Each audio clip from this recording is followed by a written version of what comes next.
प्रभु की वेदी चलो भाई बहनों, प्रभु का पूजन करेंगे। प्रभु की वेदी चलो भाई बहनों, प्रभु का पूजन करेंगे। यीशु की वेदी चलो भाई बहनों, यीशु की आराधना करेंगे। प्रभु की वेदी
भाई और बहनों, आज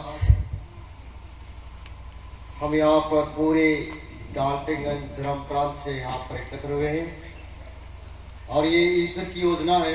आइए हम लोग आज सबको मिल करके ईश्वर को धन्यवाद दें, क्योंकि ये ईश्वर की योजना के अनुसार जो भी कार्यक्रम हमने निर्धारित किया वो संपन्न हो रहा है।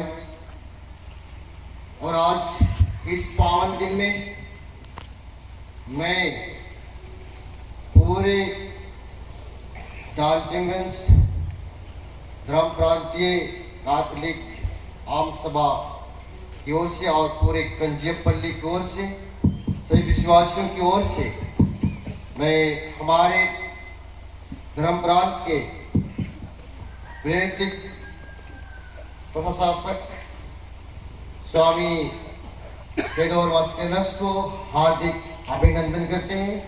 आइए हम उनके स्वागत में तालियों से हम उनका आज स्वामी का कंजियापल्ली में दूसरा आगमन है। उनका स्वागत करते हुए और आज के इस विशेष समारोह को अगुवाई करने के लिए मैं पूरे विश्वासियों को उनका हार्दिक अभिनंदन करता हूँ। आज एक मिस्सा का एक विशेष मतलब है, स्वर्गीय मोनिका कच्छप छिटकी का देहांत 26/2/2022 को हो गया। इनकी आत्मा को अनंत शांति एवं परिवार में दुखित परिवार वालों को ईश्वर का सांत्वना मिले। उनके सुंदर जीवन के लिए पूरे परिवार ईश्वर को धन्यवाद देते हैं और आज प्रार्थना करते हैं ईश्वर उनके सभी गुनाहों को क्षमा करें और उनको अनंत शांति प्रदान करें और परिवार वालों को सांत्वना और ढाढ़स मिले। मैं आज के समारोह को आगे बढ़ाने के लिए मैं स्वामी का स्वागत करता हूँ। पिता और पुत्र और पवित्र आत्मा के नाम पर हमारे प्रभु यीशु क्रिस्त की कृपा, ईश्वर का प्रेम और पवित्र आत्मा का सहचर्य आप सबों को प्राप्त हो।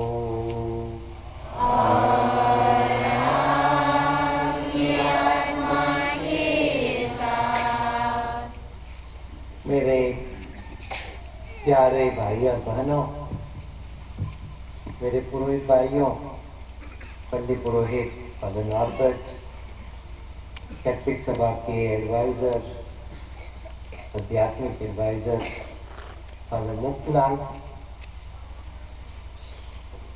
हम आज यहाँ 27वीं सभा के लिए इकट्ठे हुए हैं। कलीसिया के जीवन हर बार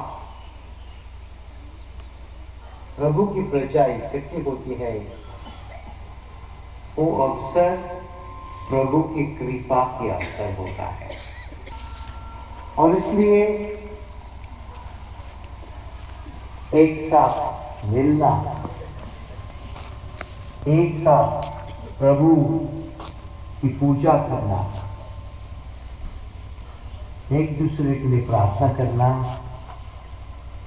ये हमारे क्रिश्चियन धर्म में सबसे बड़ी चीज होती है। कई दूसरे धर्मों में हर एक जन जाके प्रार्थना करके घर जाता है। हमारे विश्वास के अनुसार प्रभु हमें बोलता है, यदि 2 या 3 और उससे ज्यादा मेरे नाम में मिलते हैं उनके बीच में। और मेरी समझ ये है कि कैथोलिक सभा इस अधिवेशन को,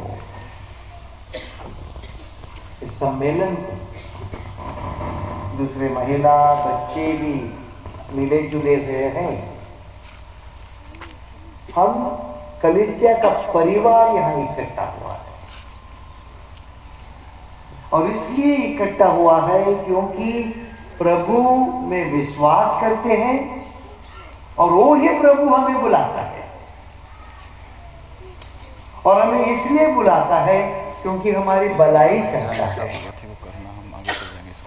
इसलिए हमें बुलाता है कि हमारे हर एक परिवार में उसका आशीर्वाद आए। तो विशेष करके मेरे प्यारे भाई और बहनों, मैं मेरे सभी पुरोहितों के साथ ये मिस्सा बलिदान आप लोगों के परिवारों के लिए चढ़ाता हूं कि प्रभु आप लोगों को अपने आशीर्वाद से भर दे। आपके नौकरियों पे, चाहे खेती काम पे, जो कुछ करते हैं वो प्रभु सफल बनाए। और विशेष करके हमारे बच्चों बच्चियों और युवक जो है, उनको प्रभु के हाथों में हाजिर करता हूं कि प्रभु उनको भविष्य का रास्ता दिखाए। हम पापी हैं, हमारे पापों की याद करते हुए, प्रभु की क्षमा मांगते हुए हम दया याचना करें।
लोगों के साथ हो।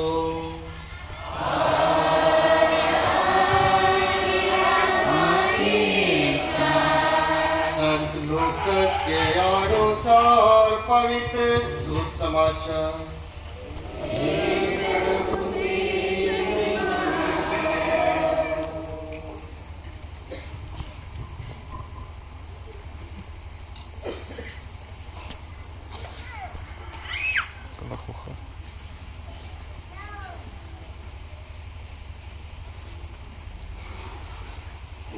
अध्याय 6 पद संख्याएं 39 से 45 तक। पाठ का मुख्य वाक्य है, जो हृदय में भरा है वही तो मुंह से बाहर आता है। यीशु ने उन्हें एक दृष्टांत सुनाया, क्या अंधा अंधे को रास्ता दिखा सकता है? क्या दोनों गड्ढे में नहीं गिर पड़ेंगे? शिष्य गुरु से बड़ा नहीं होता। पूरी शिक्षा प्राप्त करने के बाद वह अपने गुरु जैसा बन सकता है। जब तुम्हें अपनी ही आंख की धर्म का पता नहीं है तो तुम अपने भाई की आंख का तिनका क्यों देखते हो? जब तुम अपनी आंख की धर्म नहीं देखते तो अपने भाई से कैसे कर सकते हो, भाई मैं तुम्हारी आंख से तिनका निकाल दूं? रेट होगी, पहले अपनी ही आंख से धर्म निकाल लो, तभी तुम अपने भाई की आंख का तिनका निकालने के लिए अच्छी तरह देख सकोगे। कोई भी अच्छा पेड़ बुरा फल नहीं देता और कोई भी बुरा पेड़ अच्छा फल नहीं देता। कोई बुरा पेड़ अच्छा फल नहीं देता। हर पेड़ अपने फल से पहचाना जाता है। लोग ना तो काटीली झाड़ियों से अंजीर तोड़ते हैं और ना ऊंट कटारों से अंगूर। अच्छा मनुष्य अपने हृदय के अच्छे भंडार से अच्छी चीजें निकालता है और जो बुरा है वह अपने बुरे भंडार से बुरी चीजें निकालता है, क्योंकि जो हृदय में भरा है वही तो मुंह से निकालता है।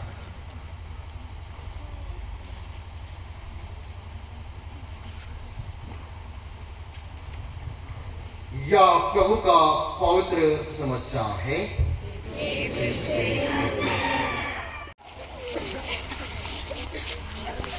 मेरे प्यारे भाई और बहनों,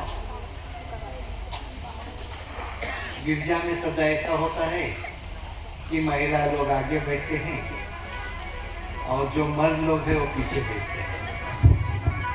लेकिन ऐसा भी होता है कि महिला लोग ज्यादा होते हैं और मर्द लोग कम होते हैं। लेकिन आज उल्टा हो गया। आज कैथलिक सभा के लोग ज्यादा है और महिला संघ के लोग कम है, क्योंकि उनकी सभा है।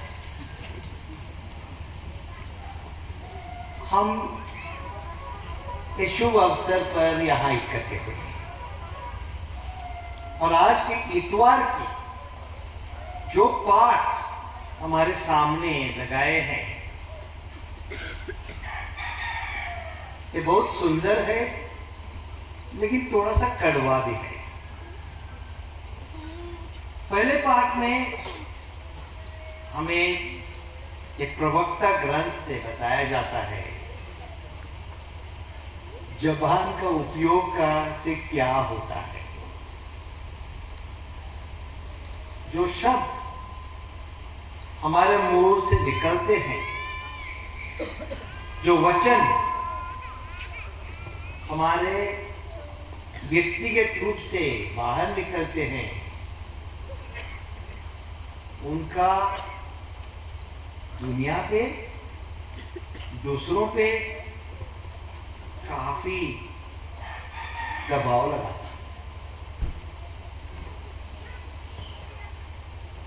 और पहले पाठ में हमें बताया जाता है जैसा अंदर से शब्द निकलता है उतना ही हमारा स्वभाव दिखाता है। हम कौन हैं, क्या सोचते हैं, ये हमारे शब्दों से, वचन से पता होता है। दूसरे पाठ हमें बताया जाता है कि मृत्यु का हम पे कोई भी दबाव नहीं होना चाहिए, क्योंकि प्रभु यीशु ने मौत को और मौत पर और मृत्यु पर अपना विजय पाया। इसलिए जो हम जीते हैं, न इस दुनिया के देख के जीना है, वो आगे वाले जीवन में जो सदा का जीवन है, तो प्रभु यीशु हमें वचन देता है, उसकी ओर सोच के हमारी जिंदगी जीनी। और तीसरे सुसमाचार में, तीसरे पाठ में सुसमाचार में प्रभु हमारे सामने साधारण रोज की जिंदगी के मुद्दे उठाता है। जो अंधा है, दूसरे अंधा का अगुवाई नहीं कर सकता है, दोनों खड्डे में गिर जाते। पेड़ बुरा है तो वो पेड़ अच्छा फल नहीं दे सकता है, और पेड़ अच्छा है तो वो पेड़ बुरा फल कभी नहीं देता। वे आप लोग सोचिए, इस बड़े अवसर पर जो हमारे कैथोलिक सभा आया इकट्ठी हुए हैं, आज बहुत भाषण होंगे, बोलेंगे, कल भी बोले होंगे, तो ये जो शब्द हमारे मुंह से आते हैं, वो जो वचन हमसे आगे बढ़ेगा, उसको, उसका दूसरों को क्या मतलब होगा, ये सोचना है। कि जब हम इकट्ठे होते हैं, वो किस लिए इकट्ठे हैं। और दूसरा पाठ में हमें बताया जाता है, हम इकट्ठे हुए हैं वो आध्यात्मिक मुद्दों की चर्चा करने के लिए, उनके बारे सोचने के लिए। देखिए भाई और बहनों, जितना हम पिछले साल में मौत देखा, विशेष करके हम जो शहरों में थे कोविड की वजह से, वो शायद कई सालों से किसी ने अपनी जिंदगी में नहीं देखा। जब हमारे सामने जवान जवान लोग मरते थे, कभी फादर, कभी सिस्टर, कभी आम लोग परिवारों से, कभी अकेला आदमी, अकेली औरत, महिला जो कुछ घर में कमाती थी, वो अचानक चली जाती थी। तो बड़ी सोच और विचार की बात प्रभु हमारे पास, हमारे सामने रख रहा था और रख रहा है। हम जिंदगी में इतना कुछ करेंगे, उछल मच्छल करेंगे, बहुत कुछ चाहेंगे, आखिरी में कहां खत्म होगा, कहां जाएंगे। एक दूसरे से लड़ाई, छोटे छोटे चीजों के लिए, कभी जमीन के लिए, कभी छोटे मुद्दों के लिए, कभी अपनी सोच के लिए, सब कुछ लेके कहां जाएंगे। कोविड ने सबसे बड़ा ये सवाल दुनिया के सामने रखा।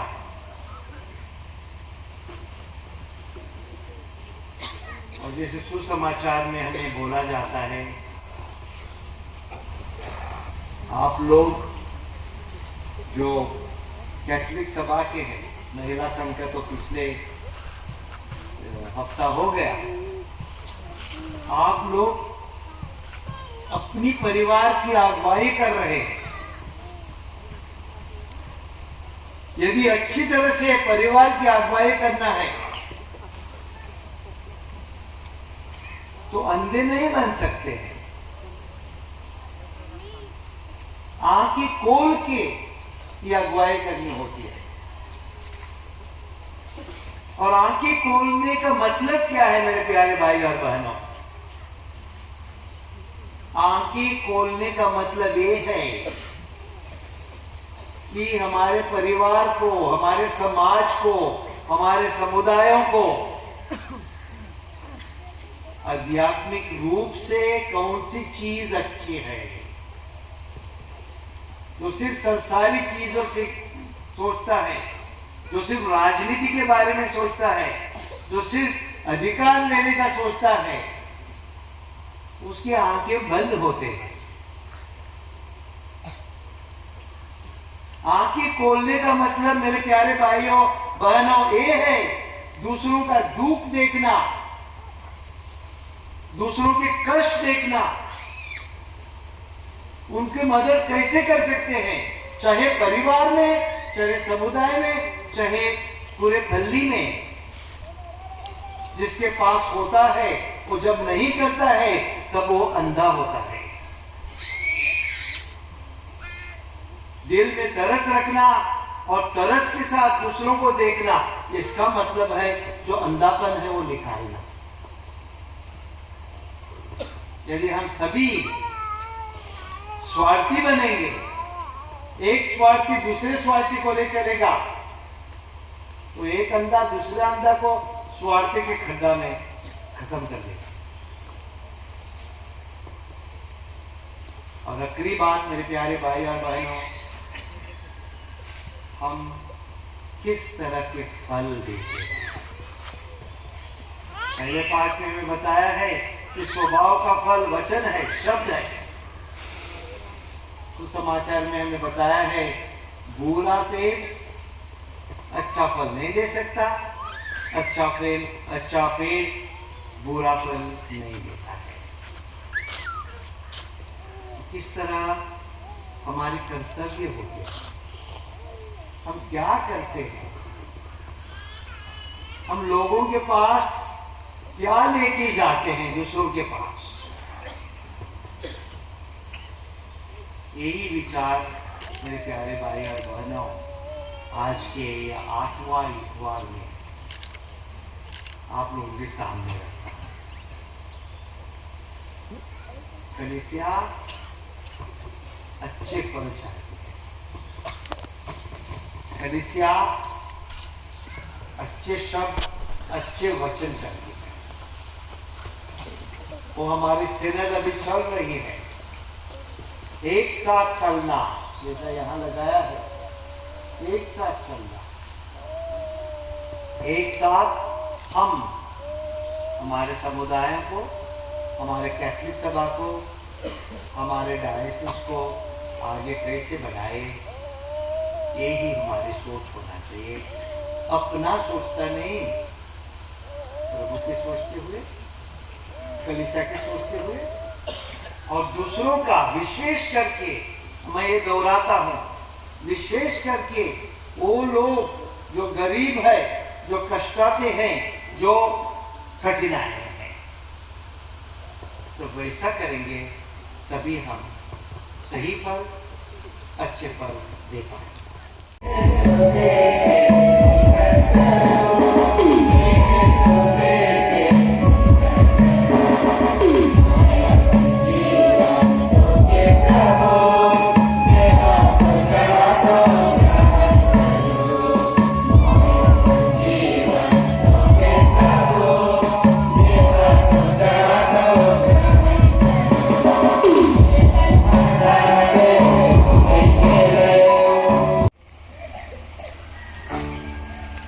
हे प्रभु, तूने तूने हमें अपने मुक्तिप्रद उपहारों से पोषित किया है।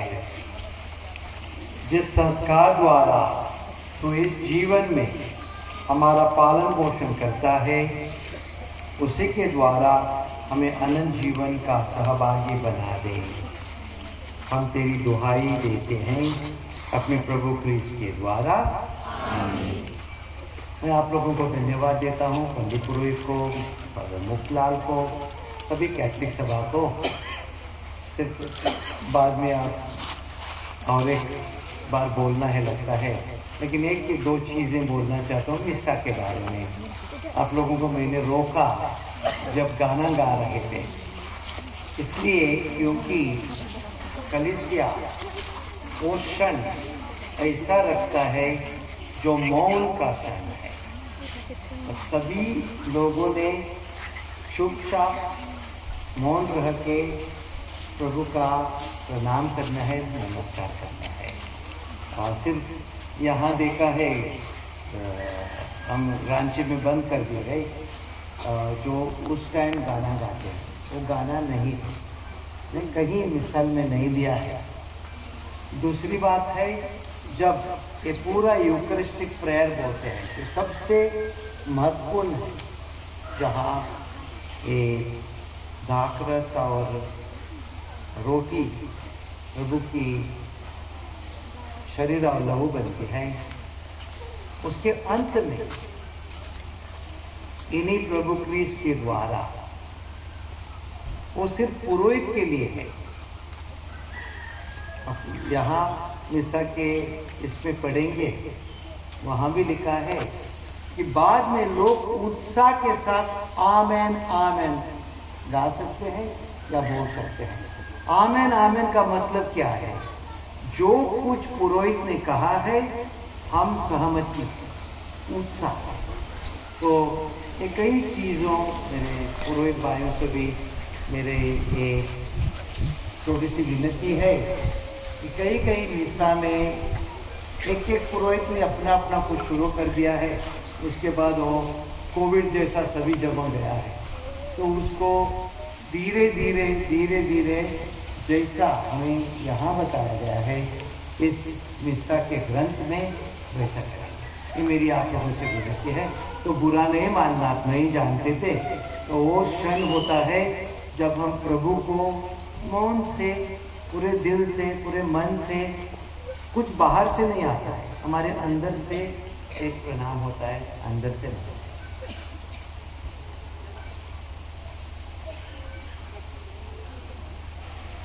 प्रभु आप लोगों के साथ हो। सर्वशक्तिमान परमेश्वर पिता और पुत्र और पवित्र आत्मा आप लोगों पे आशीष प्रदान करें। आप लोग विदा लें, मिसा संपन्न हो गया। ईश्वर को धन्यवाद।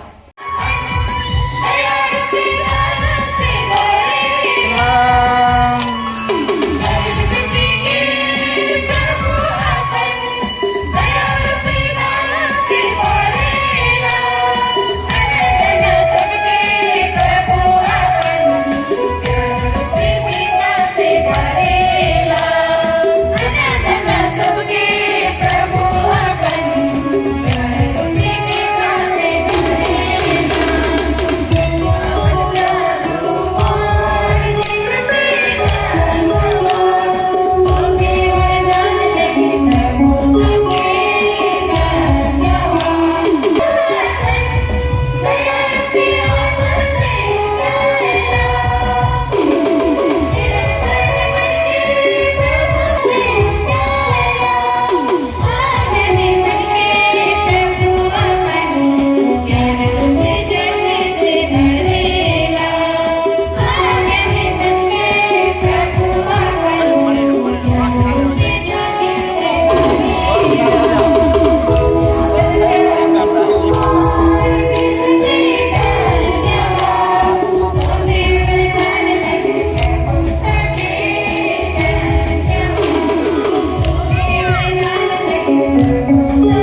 बिशप कौन बनेगा रे? गीत का समान करने के पहले पल्लीवासियों के लिए चुनाव है। ये जो समियाना लगा हुआ है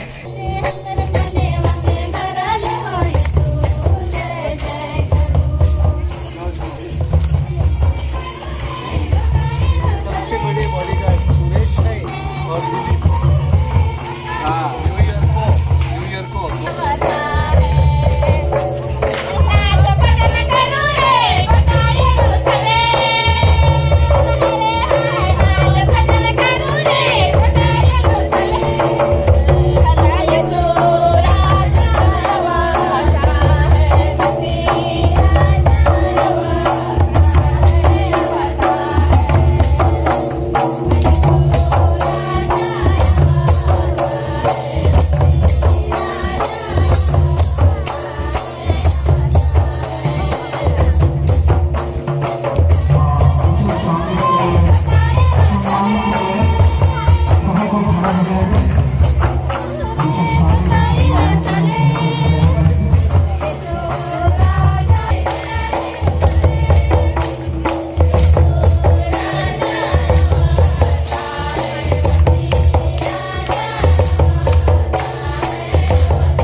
पहुंच गया है। जोरदार ताली के साथ स्वागत करेंगे। अभी तुरंत सर्वप्रथम पंजापल्ली के महिला संघ और कॉलेज कैथोलिक सभा के सदस्यों की ओर से एक स्वागत गान है।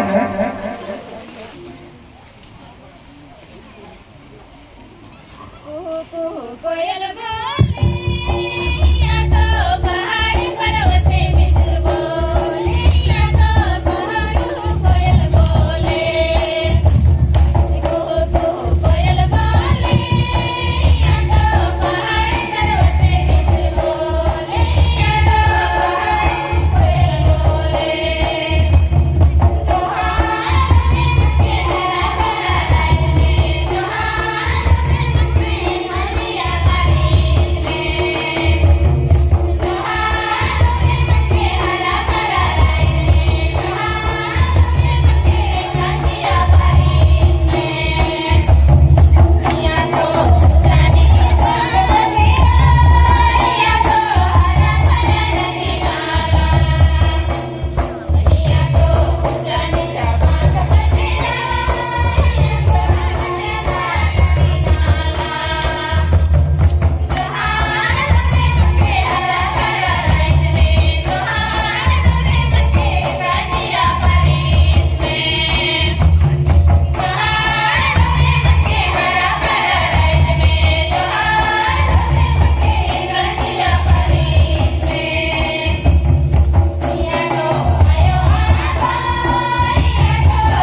की ओर से कोटि कोटि से आपका अभिनंदन करते हैं, हार्दिक स्वागत करते हैं और बिशप स्वामी को सम्मानित करते हुए हमारे मुख्य सलाहकार फादर मूतलाल के द्वारा बुके लेकर के सम्मानित करते हैं।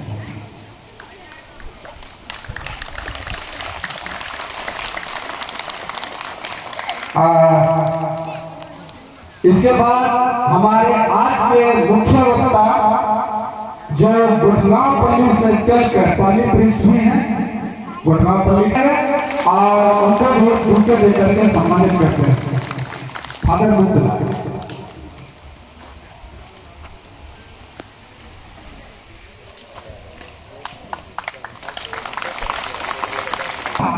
और चंगवापल्ली के पल्ली पुरोहित फादर मानू जो चंगवापल्ली से चलकर कंजिया के पावन धरती पर पहुंचे हैं, उनको भी हम बुके देकर के सम्मानित करते हैं और उनका हार्दिक स्वागत करते हैं।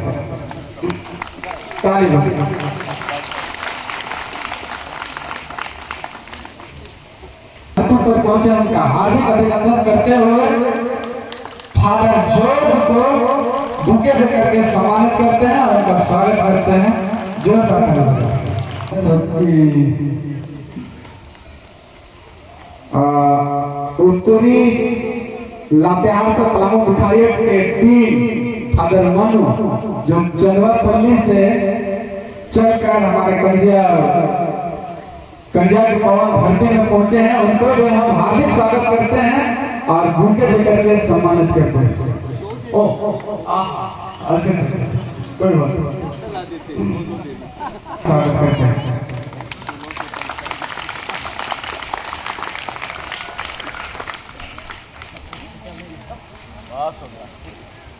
सभा के अध्यक्ष मान्यवर सिप्रियन मिंच, कैथोलिक सभा के कमेटी के सभी सदस्य, कैथोलिक सभा के सभी सदस्य, मेरे प्यारे महिला बहनों और पुरोहित भाइयों, कभी ऐसा एक सम्मेलन होता है जहां इतने लोग इकट्ठे होते हैं और धर्माध्यक्ष को बुलाते हैं बात करने को। एक बहुत अच्छा मौका है हम अपना मन कलीसिया के बारे में, अपना मन जो आध्यात्मिक सेवा दिया जाती है उसके बारे में, और हमारे लोगों की भलाई के लिए हम क्या सोचते हैं वो स्पष्ट करना कभी कभी अच्छा होता है। मेरी जिम्मेवारी है, और यदि संत पापा ने मुझे जिम्मेवारी दे दी है, वो जितना मेरे पास बल है, जितना मेरे पास समय है, उसका उपयोग करके हम करते रहेंगे। तो ऐसा नहीं होना चाहिए कि हम किसी के नहीं हैं, आप लोग मेरे हैं और मैं सोचता हूं मैं भी आप लोगों का। दूसरी बात, कलीसिया को एक कानून है जिसको हम अंग्रेजी में कैनन लॉ बोलते हैं, और ऐसे भाषा में, सदा के भाषा में उसका कलीसिया का कानून बोलते हैं। उस कानून में बहुत कुछ मोटा है और फादर विजय ने इसमें मास्टर्स किया है इस लॉ में, और हम बिशप तो पढ़ते रहते हैं, सीखते रहते हैं, क्योंकि उसको लगा के हमने कलीसिया आगे बढ़ाया है। इसलिए जब भी कोई विवाह का कोई समस्या आती है कोई कठिनाई आती है, कोई चुनौती आती है, तो फादर विजय उसको हल करने का प्रयास करता है। लेकिन वैसे ही हम हर एक चर्च, हमारे पल्ली पुरोहित भी एक कलीसिया कानून जानते हैं। कोई कोई इतनी गहरे से नहीं जानते, जैसे सारे जो बीएड किए हैं वो अच्छे टीचर नहीं बनते हैं, लेकिन कुछ तो पढ़ा सकते हैं। वैसा ही सबों ने कलीसिया कानून सीखा है। कोई अच्छी तरह से याद करता है, कोई करता है याद, लेकिन कलीसिया के कानून के अनुसार कलीसिया चलना चाहिए। इसलिए आज मैं मिस्सा को भी बताया, किस समय मिस्सा का भाग सिर्फ पुरोहित को दिया जाता है, किस समय लोगों को दिया जाता है। तो हम कोई भी कलीसिया का संगठन, कोई भी भूमिका, चाहे पुरोहित का, चाहे उपयाजक का, चाहे बिशप का, उसको कलीसिया के कानून में जो बाइबल के अनुसार, जो कलीसिया वेटिकन के अनुसार कानून में लगाया है, उसकी भूमिका उसके अनुसार होती है। तो सबसे ऊपर अगुवाई करने के लिए बिशप होता है, और बिशप के अंदर सारे जो याजक है वो होते हैं। जहां पल्लियां है वहां पल्ली पुरोहित बिशप के नाम पे काम करता है। उसको एक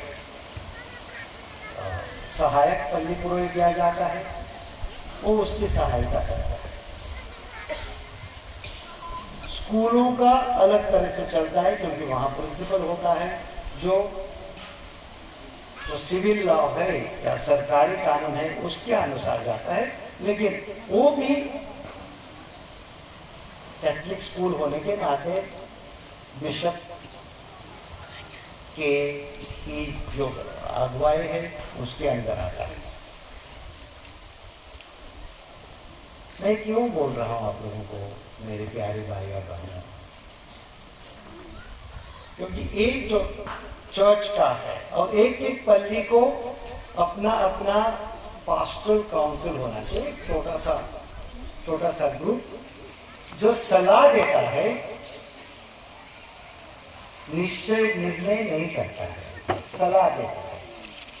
वैसा ही एक फाइनेंस का जो आर्थिक मामलों का सलाह देने वाला, आखिरी में पल्ली पुरोहित निर्णय करता है सबों के सुनने के बाद, और बिना जरूरत विरुद्ध नहीं जाएगा। यदि सही कुछ है कि अलग तरह से करना है तो कर दीजिएगा। तो इस पूरा स्ट्रक्चर में महिला संघ का, युवक संघ का और कैथलिक सभा का क्या भूमिका है, ये हम अच्छे तरह से जानेंगे तो आप लोगों को भी काम करना आसान होगा, फादर लोगों को भी काम करना आसान होगा, सिस्टर लोगों को भी सहायता देना आसान होगा। देखिए, मिस्सा करने का हक सिर्फ पुरोहित को होता है। वो भी इस पल्ले में आके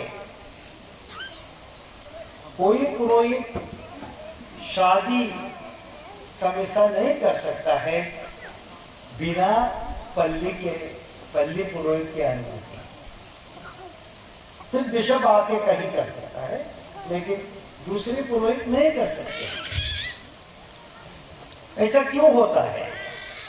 क्योंकि कलीसिया ऐसी मानती है कि एक एक का भूमिका अच्छी तरह से संभाली तो कलीसिया की जो आगे बढ़ना आसान होता है, झगड़े कम होते हैं। तो महिला संघ का, युवक संघ का, कैथलिक सभा का क्या मतलब है, क्या भूमिका है? बहुत ही महत्वपूर्ण भूमिका है।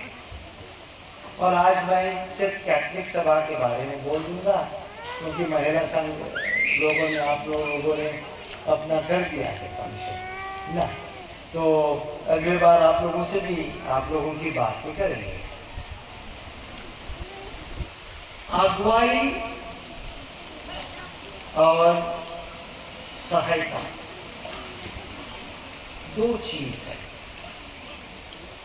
जैसे मैं मिसा में थोड़ा सा बोल चुका हूं, हमारे अलग अलग लेवल्स होते हैं। पहली अगुवाई आप लोगों का है घर में, परिवार में बाप बनना। ये सबसे बड़ी भूमिका है। वैसे ही महिला लोगों की मां बनना, इसलिए पता नहीं रांची में, यहाँ भी वैसा ही होना चाहिए। सिर्फ जो शादी किए हैं वो कैथलिक सभा के मेंबर है ना। तो पहली भूमिका है अच्छी तरह से बाप बनना, हमारे परिवारों को एक कैथलिक शिक्षा देना, जो सुसमाचार में, बाइबल में जितने भी तत्व है वो बच्चों के दिल में लगाना, परिवार उसी के अनुसार आगे है।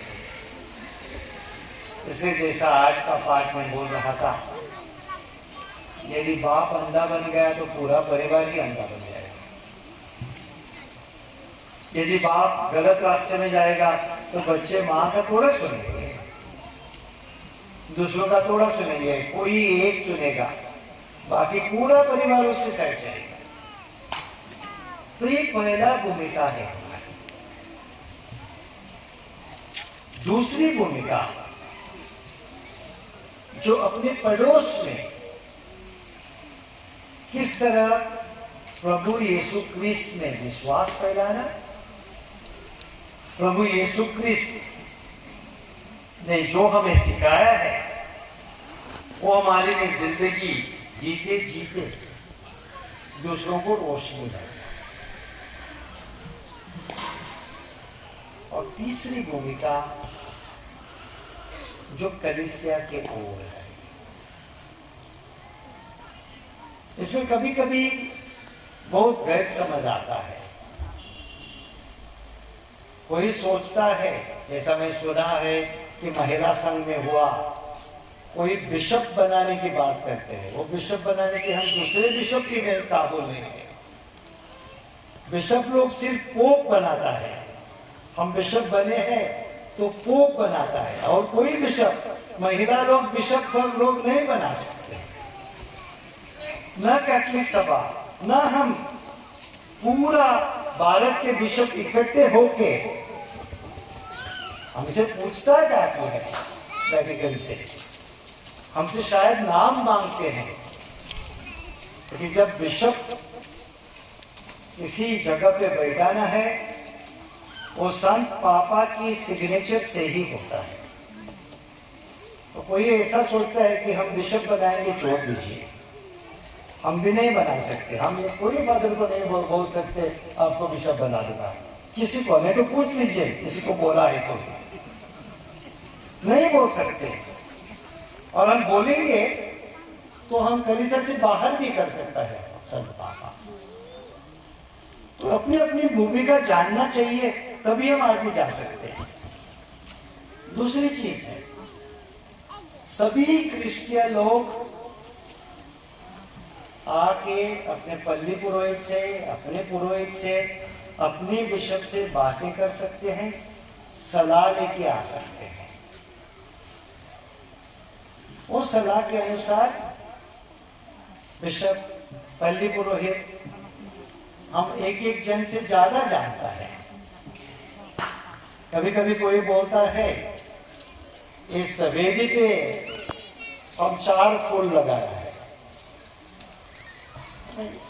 साधारण उदाहरण देता हूं, लेकिन पल्ली पुरोहित जानता है कि वेदी के कानून के अनुसार वेदी पे कोई फूल ही नहीं लगा सकते। तो बोलेगा नहीं मैं नहीं लगाऊंगा, शायद कभी कभी बताता नहीं क्यों नहीं लगाता, तो बताने की भी जरूरत नहीं है।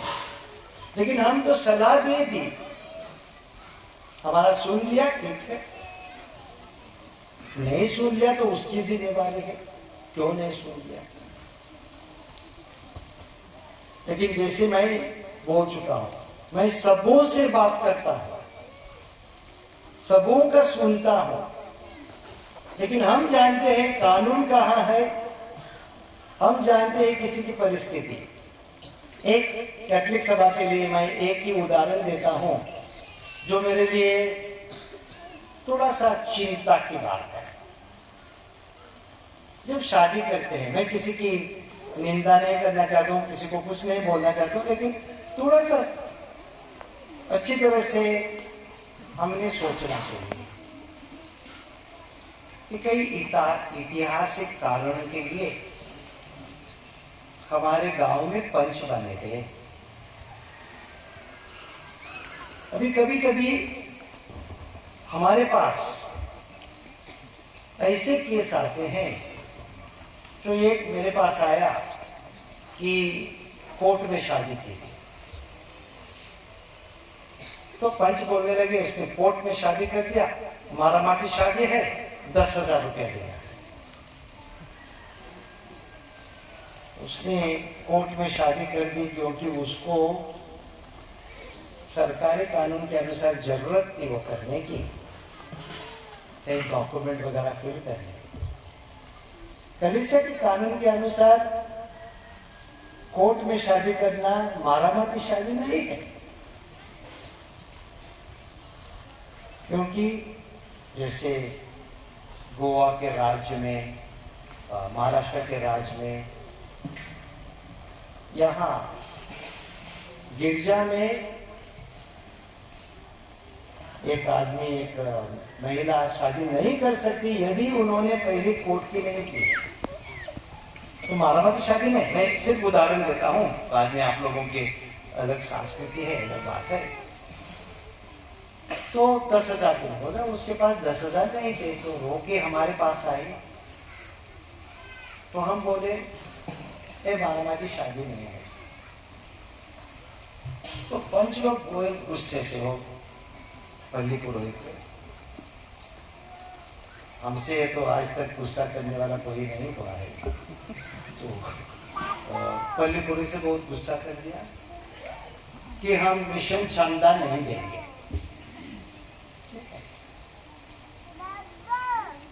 तो मैं बोला नहीं देने दो, छोटा सा टोला है, उससे मिशन चंदा तो 400 रुपये आता है। वही पल्ली को वेटिकन से जो प्रोजेक्ट से आया है आज तक 60-70 लाख का है। तो आप लोग 400 हमारा एक चिन्ह होता है जो हम मिशन चंदा देते हैं, उससे बहुत ज्यादा हमारे डायसिस को भी, ये छोटा नागपुर के बहुत डायसिस को आते हैं। गोवा जैसे डायसिस जहाँ लोग काफी अमीर है 3 करोड़ 4 करोड़ देते हैं, हमारा मिशन चंदा जो जाता है 2 लाख 3 लाख 4 लाख होता है।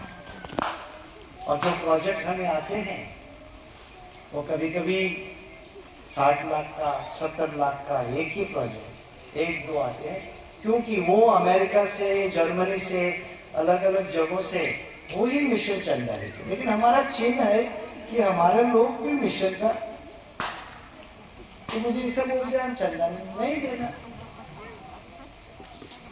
लेकिन 6 महीने में अपने आप हो गए, ठीक हो गए, क्योंकि मैं उनको समझाया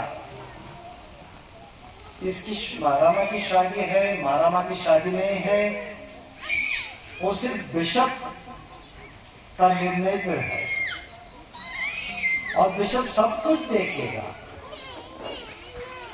तो इसलिए मैं बोलता हूं जो हमारी भूमिका है वो भूमिका हमने निभाना है। जैसे घर में ना घर में मुझे एक बहुत अच्छा दोस्त है, शादीशुदा। तो मुझे बोलता था हमारे घर में सब कुछ अच्छा चलता है। तो मैं बोला अरे बहुत अच्छा परिवार है, कैसा चलता है?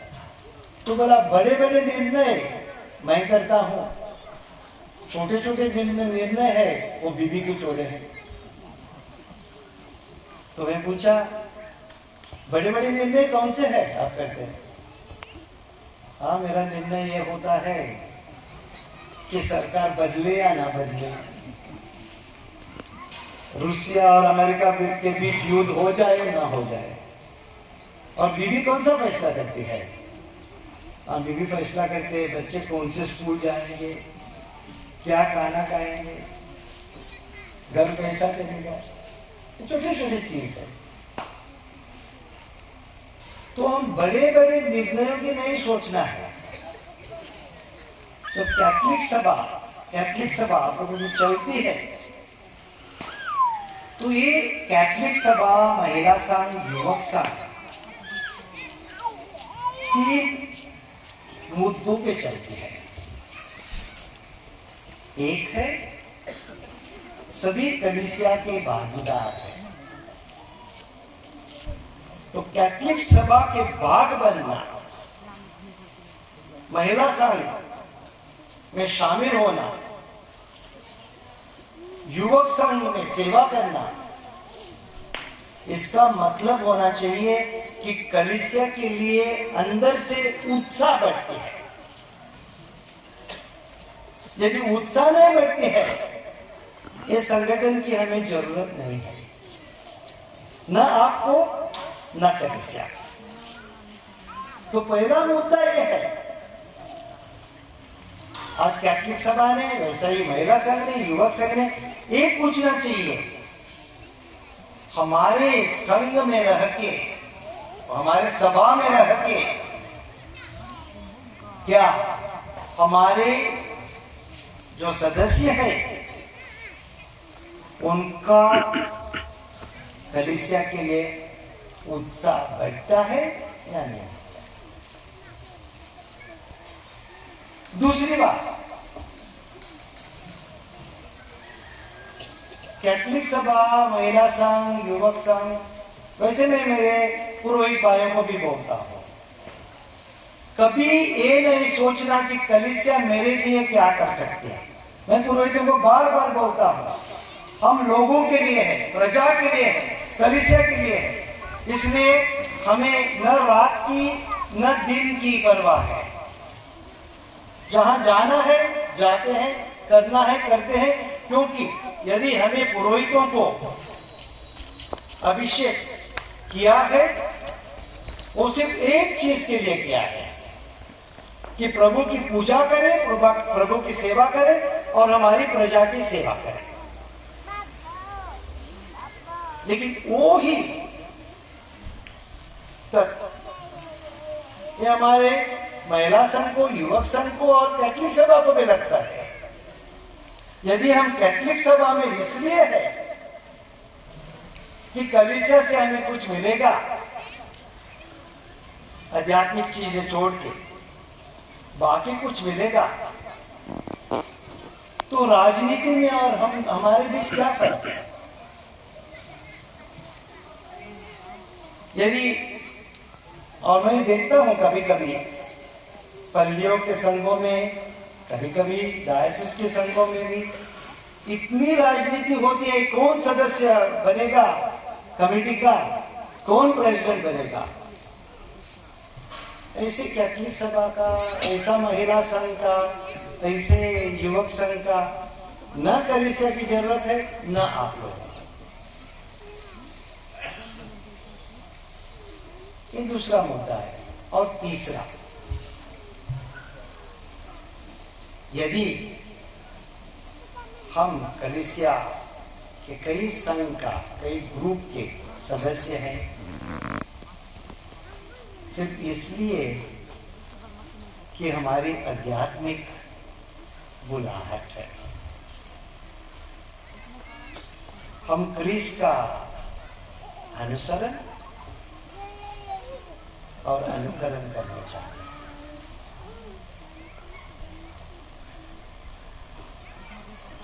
देखिए मेरे प्यारे भाई और बहनों, आप लोग विशेष करके आज तो मैं कैथलिक सभा को ही बोलने की मुझे हक है, लेकिन आप लोगों को भी थोड़ा थोड़ा बोलता हूँ। यदि आप लोग एक कैथलिक सभा के